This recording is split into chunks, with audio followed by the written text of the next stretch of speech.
যারা নতুন তাদের জন্য একটা বিষয় জানা খুবই জরুরি মনিটাইজেশন পাওয়ার ক্ষেত্রে। যেমন আপনার হয়তো ফলোয়ার আছে, লাইক কমেন্ট সবই আসছে, ভিউ হচ্ছে, কিন্তু আপনি দীর্ঘদিন ধরে ব্যবহারও করছেন আপনার আইডি বা পেজে। একটা বিষয় হচ্ছে যে আপনার এই মনিটাইজেশনের জন্য আবেদন করা লাগে, এটা খুব জরুরি।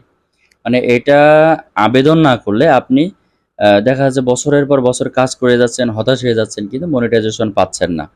এই জিনিসগুলো আসলে খুবই সতর্ক থাকা উচিত। যেমন কন্টেন্ট মনিটাইজেশন একটা অপশন আছে, এই অপশনে গেলে আপনার একটা বক্স আসবে, এই বক্সে আপনার কন্টেন্ট মনিটাইজেশনের জন্য আবেদন করতে হয়।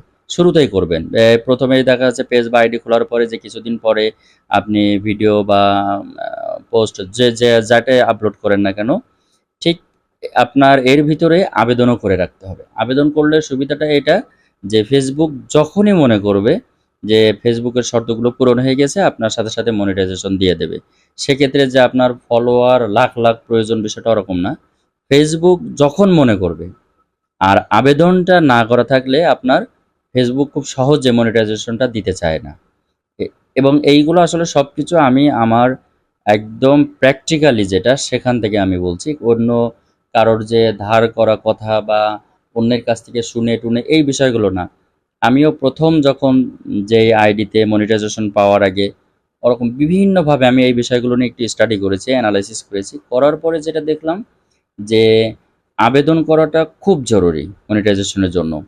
আবেদন না করলে আপনি দেখা যায় দিনের পর দিন অনেক দিন ধরে কাজ করছেন বা ফলোয়ার হচ্ছে, লাইক কমেন্ট ভিউ সব হচ্ছে, কিন্তু মনিটাইজেশন পাবেন না।